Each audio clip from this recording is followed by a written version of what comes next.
നമശിവായ, നമസ്കാരം. ഗീതാഹൃദയത്തിലേക്ക് എല്ലാ മിത്രങ്ങൾക്കും സ്വാഗതം.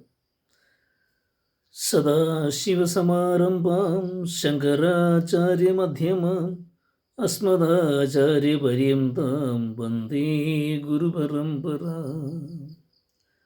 നാം ഇപ്പോൾ അധ്യായം 3 കർമ്മയോഗത്തിൻ്റെ ശ്ലോകങ്ങളാണ് ശ്രദ്ധിച്ചുകൊണ്ടിരിക്കുന്നത്. നാം അവസാനമായി ശ്രദ്ധിച്ചത് ശ്ലോകം 24 അവിടെ ഭഗവാൻ ജനകൻ്റെ ഉദാഹരണം പറഞ്ഞു, കർമ്മം ചെയ്യുന്നതിനെ പറ്റി. കർമ്മം ചെയ്യുന്നതിനെ പറ്റി പറഞ്ഞു. അത് കഴിഞ്ഞ് ശ്രീകൃഷ്ണൻ തന്നെ, ഭഗവാൻ തന്നെ കർമ്മം ചെയ്യുന്ന ഭഗവാനെ തന്നെ ഉദാഹരിച്ചുകൊണ്ട് അർജുനോട് സംസാരിക്കുന്നു, അർജുനെ ഉപദേശിക്കുന്നു. അർജുനെ കർമ്മോത്സുകനാക്കി യുദ്ധമുഖത്തേക്ക് കൊണ്ടുവരുന്നതിനായി ഭഗവാൻ അവസാനം പറഞ്ഞു നിർത്തിയത് എന്താണ്?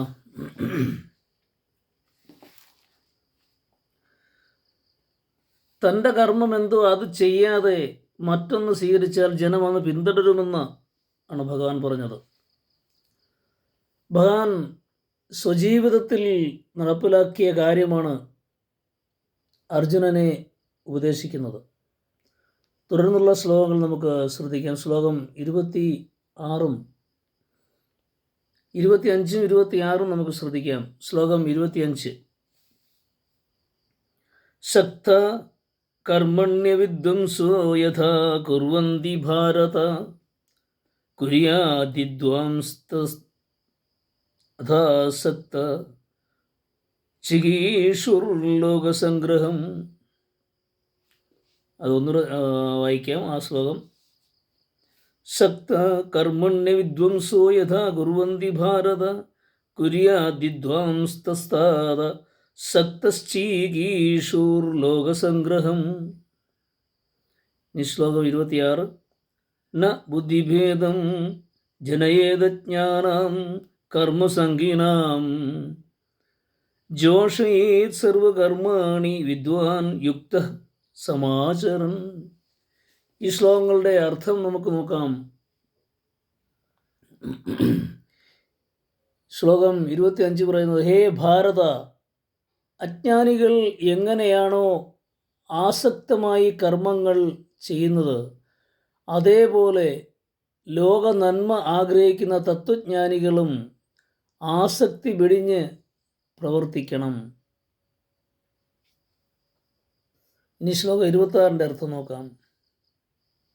വിദ്വാനായ മനുഷ്യൻ കർമ്മങ്ങളിൽ ആസക്തമായ അജ്ഞാനികളിൽ ബുദ്ധിഭ്രമം ഉണ്ടാക്കരുത്. സ്വയം സമത്വബുദ്ധി എന്ന യോഗത്തെ ആചരിച്ച് ഏവർക്കും പ്രീതിയുള്ള കർമ്മങ്ങൾ ചെയ്യണം, ഏവർക്കും ഇഷ്ടപ്പെടുന്ന കർമ്മങ്ങൾ ചെയ്യണം. അതായത് ലോകസംഗ്രഹമെന്ന് ഇവിടെ പറഞ്ഞിരിക്കുന്നതിന് ലോക കല്യാണം, ജനതയുടെ രക്ഷ, രാഷ്ട്രീയ ഉന്നതി, മനുഷ്യരുടെ അഭ്യുദയം, നിശ്രേയസ് എന്നൊക്കെയാണ് അർത്ഥം. മറ്റു വാക്കിൽ പറഞ്ഞാൽ രാഷ്ട്രത്തിൻ്റെ ആ പുരോഗമനം, വികസനപരമായ കാര്യങ്ങൾ, മാനുഷിക നന്മയ്ക്ക് അനുസരിക്കുന്ന കാര്യങ്ങൾ, അത് ആസക്തമായ കർമ്മം അനുഷ്ഠിക്കുന്നവരെ പോലെ തന്നെ ചെയ്യണം. പക്ഷേ ആസക്തി ഇല്ലാതെ വേണമെന്ന് മാത്രം. നിഷ്കാമമായി ചെയ്യണം, ഒന്നിലും ഒരു ആസക്തിയുമില്ലാതെ ചെയ്യണം. അജ്ഞാനികൾ ഭോഗങ്ങൾക്കായി അത്യന്തം തൽപരരായി കർമ്മം ചെയ്യുന്നു. അതിന് കാരണം ഭോഗ ഇച്ഛയാണ്. എത്ര കണ്ട് ഈ താല്പര്യം കൂടുതലാണോ അത്ര കണ്ട് താല്പര്യത്തോടെ കാര്യങ്ങൾ ഇക്കൂട്ടർ ചെയ്യും. ജ്ഞാനികളും ഇങ്ങനെ തന്നെ ചെയ്യണം. എന്നാൽ സ്വാർത്ഥതയുടെ കണിക പോലും അതിലുണ്ടാകരുത്. മറ്റുള്ളവർ അവർക്കകത്തുള്ള താല്പര്യം കൊണ്ട് അത്ര കണ്ട് വലിയ താല്പര്യത്തോടെ ചെയ്യുന്നു. എന്നാൽ ജ്ഞാനികൾ ചെയ്യുമ്പോൾ അതുപോലെ തന്നെ ചെയ്യണം. പക്ഷേ ആ സ്വാർത്ഥതയുടെ ഒരു കണിക പോലും അതിൽ നിസ്വാർത്ഥമായി തന്നെ ചെയ്യണം. ലോകത്തിന് നന്മ വരണമെന്ന ആഗ്രഹം കൊണ്ട് മാത്രമാകണം ആ ശ്രമം. അജ്ഞർ ആസക്തിയോടെ കർമ്മം ചെയ്യുന്നുവെങ്കിലും അവരിൽ ബുദ്ധിഭ്രമം ഉണ്ടാക്കേണ്ടതില്ല. അവരജ്ഞത കൊണ്ട് അവരങ്ങനെ ചെയ്യുന്നു, പക്ഷേ അവരിൽ അങ്ങനെയല്ല എന്ന് പറഞ്ഞാൽ ഒരു ബുദ്ധിഭ്രമം ഉണ്ടാക്കേണ്ട കാര്യമില്ല. അജ്ഞാനം മൂലം ഉള്ള ആഗ്രഹത്തോടെയാണ് അവർ കർമ്മങ്ങൾ ചെയ്യുന്നത്. അവർ തങ്ങളുടെ അനുഷ്ഠാനങ്ങൾ ഉപേക്ഷിക്കുന്ന തരത്തിലുള്ള ഉപദേശങ്ങൾ നൽകരുത്.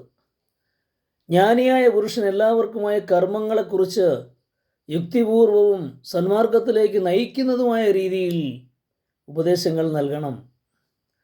ഒരു ഉപദേശം കൊണ്ട് ഒരാൾ ദുർമാർഗിയായി പോകരുത്, അല്ലെങ്കിൽ കർമ്മം ഉപേക്ഷിക്കരുത്. നാം അതിന് മാതൃകയാവണം. ജ്ഞാനിയായ ഒരുവൻ ഉപദേശിക്കുമ്പോൾ അവനതിൽ നിന്ന് പിന്തിരിയരുത്, ആ രീതിയിൽ ചെയ്യണം. ജ്ഞാനിയായ പുരുഷൻ എല്ലാവർക്കുമായി കർമ്മങ്ങളെക്കുറിച്ച് യുക്തിപൂർവവും സന്മാർഗത്തിലേക്ക് നയിക്കുന്നതുമായ രീതിയിൽ ഉപദേശങ്ങൾ നൽകണം. അവരിൽ ശ്രദ്ധയും ഭക്തിയും നിറയ്ക്കണം. അതാണ് ശ്രീകൃഷ്ണൻ ഉപദേശിക്കുന്നത് അർജുനനോട്. സ്വയം ആചരിക്കുന്നവയെ അന്യർ സ്വീകരിക്കുകയുള്ളൂ, ഒപ്പം ജീവിതത്തിൽ ആചരിച്ചുകൊണ്ട് മറ്റുള്ളവർക്ക് മാതൃകയാവുകയും വേണം. അങ്ങനെ ആ മാതൃക കണ്ട് അന്യരായ ആളുകൾ ആ വഴി സ്വീകരിക്കാൻ ഹേതുവാകണം. അങ്ങനെ അജ്ഞരായ ആളുകൾ നല്ല രീതിയിൽ നടക്കാൻ നാം കാരണമാകണം. അങ്ങനെ അർജുനനെ ഇവിടെ പറഞ്ഞതെല്ലാം നമ്മോട് പറഞ്ഞതാണ് ഭഗവാൻ. നാം എങ്ങനെ കർമ്മം ചെയ്യണം, മറ്റുള്ളവർക്ക് എങ്ങനെ കർമ്മം കൊണ്ട് മാതൃകയാകണം എന്നെല്ലാം ഭഗവാൻ പറഞ്ഞു തന്നതാണ്. ഇതെല്ലാം നമ്മുടെ ജീവിതത്തിലേക്ക് നാം പകർത്തുക. വെറുതെ ഒരു കാതിൽ കൂടി കേട്ട് മറ്റു കാതിൽ കൂടി കളയുക, അല്ലെങ്കിൽ വെറുതെ സമയം പാഴാക്കുക എന്നല്ല. ഭഗവാൻ ഈ അർജുനന് നൽകുന്ന ഉപദേശങ്ങളെല്ലാം നമുക്ക് എല്ലാവർക്കും നൽകുന്നതാണ്. അതങ്ങനെ ചിന്തിച്ച് ഗീത വീണ്ടും വീണ്ടും വായിച്ച് പഠിച്ച് സ്വജീവിതത്തിൽ പ്രാവർത്തികമാക്കുമ്പോഴാണ് നാം ധന്യരാകുന്നത്. എല്ലാവർക്കും മനസ്സിലായി കാണുമെന്ന് വിശ്വസിക്കുന്നു. ഏവർക്കും ശുഭസുദിനം. നാളെ അടുത്ത ശ്ലോകവുമായി നമുക്ക് ഇതുപോലെ സംവദിക്കാൻ ഭഗവാൻ അവസരമുണ്ടാകട്ടെ എന്ന് പ്രാർത്ഥിക്കുന്നു. നമസ്കാരം. ശുഭസുദിനം.